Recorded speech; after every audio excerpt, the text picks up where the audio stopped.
All right, welcome back. So this is going to be my review of day one of the TI10 Group Stage. This was a really exciting day of Dota, actually. When it first started, I was actually a little bit worried that it was going to be a little stale. Of course, we were going into this TI not having played a lot on this patch. We didn't exactly know what was going to be super broken and all that. And from the first few series, there was not a lot of variation in any of the drafts. So I was a little bit worried that we were going to end up with the same drafts throughout, but just like how TI always works. The meta was ever evolving, even on a daily basis, even just through today. The meta was slightly evolving, and even though the same core heroes were run through pretty much every single game, there was a lot of variation on how teams were structuring their drafts around those core heroes. So starting off, I just want to say that it looks like a lot of the most popular strategies and picks for this tournament are anything related to team fighting and initiation or counter initiation. It looks like any hero that can blink initiate, like Legion Commander was super popular. She's also very strong because she has a save. Of course, whenever initiation heroes are going to be strong, that's when you have any sort of save heroes, any sort of counter initiation heroes are going to be popular too. So that means that there's a lot of team fight heroes that were going on today, and it was super exciting. There was a lot of Tidehunter, a lot of Earthshaker, a lot of not a lot of Rubik's, but there were some Rubik's picked at some point. And yeah, just in general, just big team fights. Mars and Phoenix were getting picked again. No Enigma from what I saw. I don't think I saw a single Enigma, which kind of sucks because that's one of the most notable team fight spell heroes in all of Dota. But alas, this has actually been a really exciting meta to watch, and for most of the games, this is how it's been run. It's just you pick some hero that has some form of initiation. Even for the mid lane, we've seen a lot of Storm Spirit because Storm Spirit goes in, usually by a certain point he has Aghanims, and he just zaps in, pulls in the whole team, and then you just wombo combo from there. I know today, Team Secret was playing against Beast Coast, and they hit probably the nicest Echo Slam you could ever ask for from a Darkseer Vacuum into Echo combo. It was really nice. It didn't end up winning them the game or anything, but it was it was ridiculous. It was nice. So yeah, that's just kind of my thoughts with the first day. The only hero that I think kind of stands out from this type of meta that has also been popular is Lycan. I think he kind of fits into the team fight orientation where he has a big, strong team fighting spell, which is his ultimate, as well as his build being Vlad's into a Helm of an Overlord. So his team gets the Vlad's aura, as well as having a big creep that provides an aura as well. But we've most notably been seeing offlane Lycans building Aghanim Scepters for their carry, whether that be an Ursa carry, a Tiny carry, or Monkey King, and it just buffs them like crazy, and it is ridiculous the amount of damage they can do. So it's going to be really interesting to see whether teams can figure out how to deal with this offlane Lycan, because it's not necessarily the offlane Lycan that's really the problem. It's the auras, the ultimate, and the Aghanims that it provides that is the real problem. So again, it's going to be interesting to see if teams are going to be able to figure out how to beat it, or if it's going to be the hero that gets most banned every single game. Because right now it seems like Io and Tiny are pretty much reliably banned every single game, and if they aren't, they are picked pretty early. So yeah, anyways, with that out of the way, jumping into our results for day one, I'm going to be running through the schedule as it passed by. Of course, if you watch this TI live, you'll know that the first series started an hour and a half late, which for anyone on the western side of the world like myself, I stayed up until 3 in the morning to watch TI, and then it didn't start until 4:30 in the morning. I've been up ever since. I've been up actually since yesterday. I didn't sleep at all, but it was worth it because there was a lot of great Dota. At the end of the video, I'm going to suggest a few games that if you didn't get to watch any TI today, or if maybe you just weren't paying attention to some of the streams that happened, I have a few games that I thought were really fun, and if you missed them, you should really check them out. So running through our schedule, so 10 a.m. local time, of course, like I'd mentioned, this game did not actually start at 10 a.m. local time, which is Bucharest time, but regardless, the first set of games all ended up being 2-0s. There were no draws in the first series, and there were almost no draws in the second series either, or second set of series either. So starting off, Evil Geniuses beats Team Aster 2-0. Notably, Team Aster drafted a Pause 3 Pudge in Game 2, and it was working. I don't know how they did it. They ran an offlane Pudge against an Arteezy Razor and a Fly Undying, and they somehow bullied them. I don't know how Aster did it, but unfortunately, they still lost the game. Unfortunately, it looks like Aster are really missing out on a mid laner right now. Not to say that the results might have been a little bit different, but of course, I don't know if any of you guys heard, I didn't do a news of the day video on any of this, but White Album, his condition, because he got sick with COVID, has gotten to the point where he's not able to compete. So they've had a stand-in perform for them, and then Aster went 0-4 on the day today, unfortunately. So I'm hoping that the reason that they're not performing well is because they're missing out on their mid, but it's hard to say that it's not the reason. So again, just hoping that White Album can have a quick recovery and that he can stay safe, because at the end of the day, that's the most important thing, is that he stays safe. But yeah, EG beats Aster 2-0 start the day. IG also 2-0's T1. Notably, T1 had a big lead in game 2 and lost a crucial fight in front of the Roshan pit, which ended up making IG take a huge lead, and eventually they would win that. So T1 should have drawn this series 1-1, but they lose it 2-0. VP versus Undying. Even though VP wins this one 2-0, this was a very close series. For a team that I had, and I think a lot of people had outcast as being the loser of this group, Undying, they were very competitive in both games against Virtus Pro, and game 2 really could have gone either way. In game 1, they got bullied really hard early, but then they had a nice little comeback, but then eventually Nightfall Sven was just too strong and they couldn't handle it anymore and they just lost. But they were really in contention to win either of these games, and they just unfortunately couldn't. But regardless, they were really fun games to watch. They were a little bit slow at the start. I will say Undying is one of the teams that really stalls the game early, and there's like no kills for the first 20 minutes. But then when the kills start happening, when the team fights start happening, it's really incredible. It's really back and forth. It's a lot of fun to watch. And then finally, OG 2-0's Alliance. This was just OG dominance. There were some points where Alliance looked like they had some control of the game, but then OG just took it back. And they just kind of styled on Alliance. I don't know what else to say. Game 2 was an absolute bloodbath, but every time that the teams clashed and both teams lost heroes, it seemed like Alliance were losing more important heroes than OG was losing. So, yeah, at the end of the day, Alliance did not have a strong start to the day at all. Next up, our next few set of series were coming from Group B, because of course every time we switch, we're going from Group A to Group B to Group A to Group B to Group A again. So Group B, we started with Team Secret. Well, I'm saying we started, but all of these series were on at the same time. Team Secret 2-0's Team Spirit. That was a pretty dominant series for Team Secret. It really kind of reminded me how good Secret was, because of course I knew how dominant Team Secret had been for the past year, but just after their past major performance, it felt like it had been a long time since I'd seen them like that. Well, they showed how dominant they could be.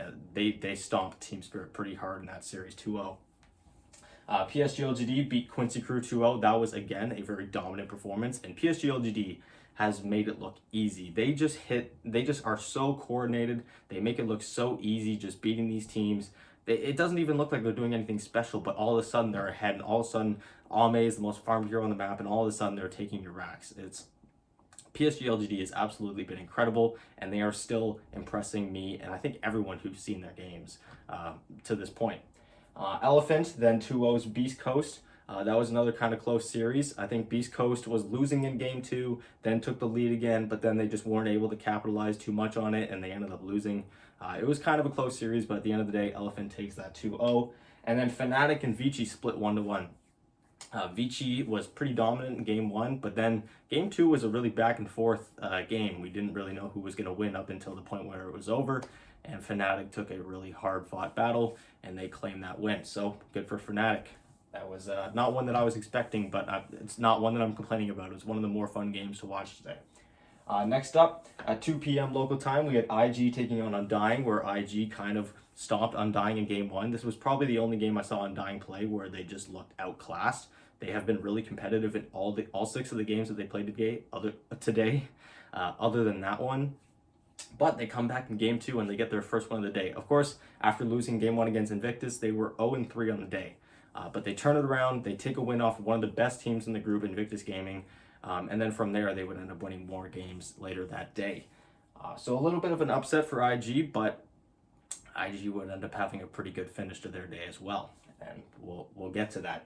OG 2-0's Thunder Predator. Again, OG just looking dominant, looking like they're in their TI form. This is why I don't doubt TI, even though I'm not the biggest fan. This is why I don't doubt OG, not TI. Even though I'm not the biggest fan of OG, you just can't doubt them at TI because they're just a TI team. They have just been dominant today. They only dropped 1 game to Virtus Pro, and that was a crazy back and forth game, and I have that in my matches of the day. Both of those games in that series were fantastic back and forth games. OG made an amazing comeback in game one. I still don't even know how they did it. But regardless, you should definitely check out those games. But yes, like I said, OG is looking fantastic, and like I was hoping for, Virtus Pro also had a kind of a breakthrough day.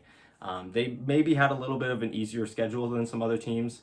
I will admit that, but they looked really, really good today. Even when they were playing against some of the weaker teams or some of the teams that were closer to the level, they looked really good.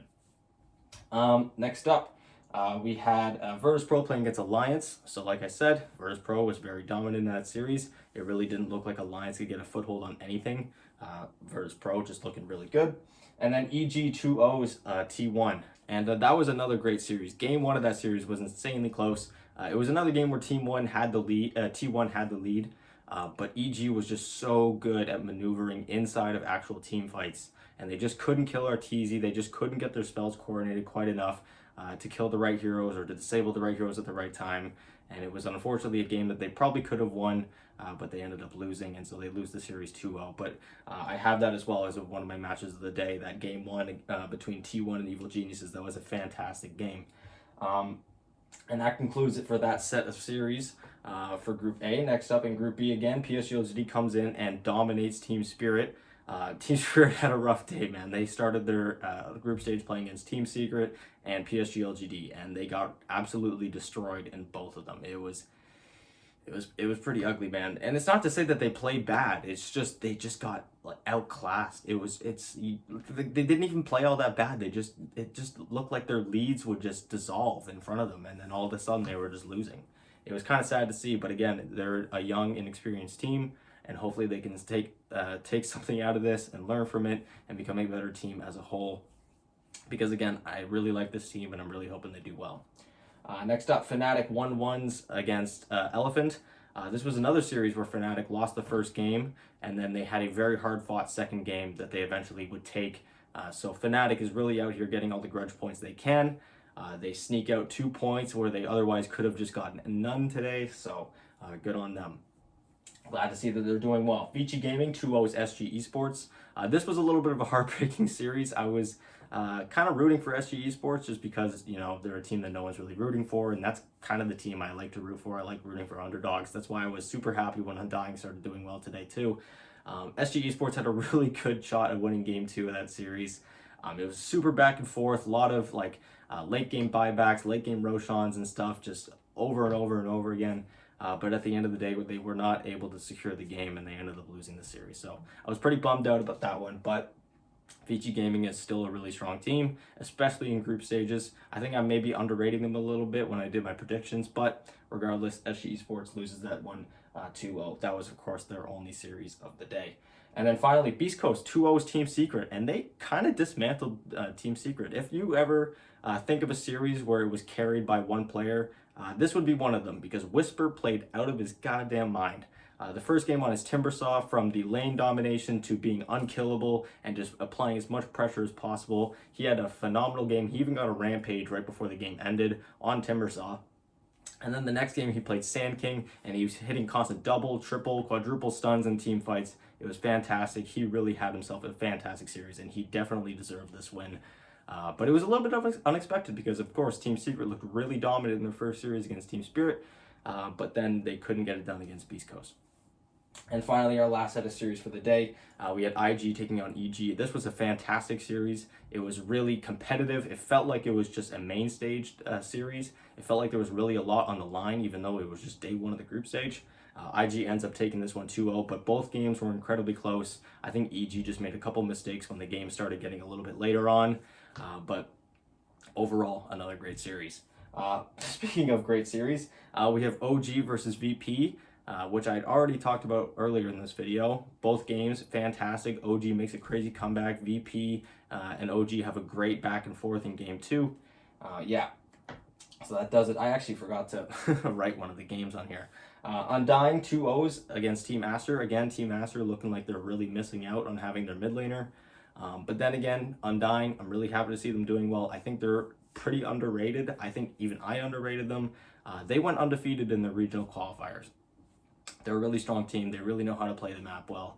and so I'm really hoping they do well. Meanwhile, for Aster, again, I'm hoping they can maybe get a few wins. It's really sad that they're not able to do so well because they're missing their mid laner, but you can't really do anything about that. And then finally, the last series of the day that I actually did not write on here because I must have forgotten to, that was Alliance versus Thunder Predator. To that point, neither of those teams had won any games at all that day. Alliance was 0-4 and Thunder Predator was 0-2.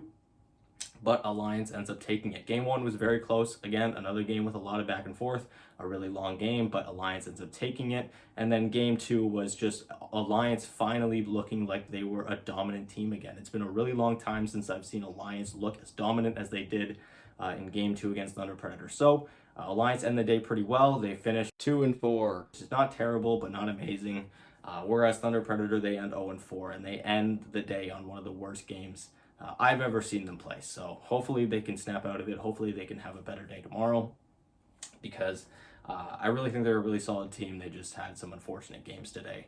Not that they weren't even competitive either. They just were not able to capitalize and actually secure those wins. So taking a look now at the standings after day 1, of course there were a lot of teams tied because there was only a small amount of games, and some of the standings might be a little bit skewed because some teams may have had easier schedules than other teams, but regardless, in the upper bracket right now for Group A, we have Invictus Gaming, Virtus Pro, and OG all tied at 5 points each.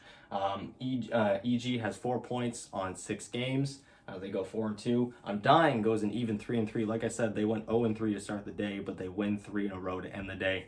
So quite a nice result for them. Alliance goes 2-4, and then T1, Thunder Predator, and Team Aster all go 0-4. T1 did start their day playing start their group stage playing against Invictus Gaming and EG, so not exactly the easiest one. And they were competitive in those series too, so I'd be very surprised to see T1 end up eliminated or end up with a low amount of wins. I think they just had a really rough schedule to start the group stage. Looking at Group B now, PSG LGD looking dominant as ever, finishing 4-0 in the day. Elephant going 3-1. Actually, Elephant is a team that I didn't think played all that well today. They didn't look all that convincing. They played against Fnatic, who I think is one of the weaker teams of the division, and they didn't exactly look all that confident against them. Same thing for Beast Coast. They did again win 2-0 against Beast Coast, but there were a lot of mistakes made by Elephant in that series. So they do finish second place, but it's not really a confident second place in my opinion. Right underneath them, we have VG Gaming, who is tied with them with 3 points. We then have Fnatic, Beast Coast, and Team Secret all tied with a 2-2 record. And then Quincy Crew, SG Esports both go 0-2. They, of course, only played 1 series on the day. And then Team Spirit goes 0-4 on the day. So Team Spirit, again, just like T1, they just had a really, really rough start to their group stage schedule. They play against PSG LGD and Team Secret. Very unfortunate for them. I really think they're going to turn it around, and I really hope they turn it around. So looking at the top fantasy picks for today, the top point accumulators for today in the 2 core roles ended up being Sumail, who got 122 fantasy points, and Nightfall from Virtus Pro, who ended up getting 120.6. Those were the 2 top cores for today. The top mid of the day, believe it or not, was from Team Undying, and that was Bryle. He had a hell of a day. He really impressed me near the end of it in those last 3 games. And in general, even in the games that they were losing, he looked really solid. So I'm really glad to see that he ended up there. He finished with 114.5 fantasy points. As for the supports, we have Kaka from Team Invictus, or Invictus Gaming, who of course had a very good day. He finishes with 97.5 points. And then another member of Team Undying, and that is Dubu. I love Dubu. I'm really glad to see him here. He's hilarious. I don't know if you guys have ever watched his streams or have watched him when other people are streaming and they get into a pub match with him. He's hilarious. I love Dubu. Glad to see him here. He finishes with 91.1 points on the day in the support position. And finally, again, ending with my matches of the day, just in case you didn't end up being able to watch, or you just were watching another stream when maybe some of these games were happening. These were my top picks for my favorite games to watch today. First of all, like I mentioned, EG versus T1 Game 1. That was a fantastic game. SG Esports versus VG Gaming Game 2. That was, of course, the one that was rather heartbreaking because I was really rooting for SG. But it was still a really exciting game, a lot of back and forth. Really recommend watching it. Evil Geniuses versus Invictus. Both games of that series were fantastic. Like I mentioned, it really had like a main stage upper bracket feel. It was very competitive. And then finally, OG versus Virtus Pro. Both game 1 and 2 of that series as well. A lot of back and forth, a lot of crazy team fights and buybacks and all sorts of stuff. Yeah, definitely probably one of my favorite, definitely my favorite series of the day. So yeah, that does it for my day one review. I'm going to be having a day two preview going up in just a few hours. So if you don't want to miss that, please subscribe and let me know what you guys think in the comments down below. As always, let me know how you guys did in your fantasy picks. I know I did pretty okay. I ended with just under 500 fantasy points, I think. So yeah, let me know how you guys did, and I will see you guys in just a few hours.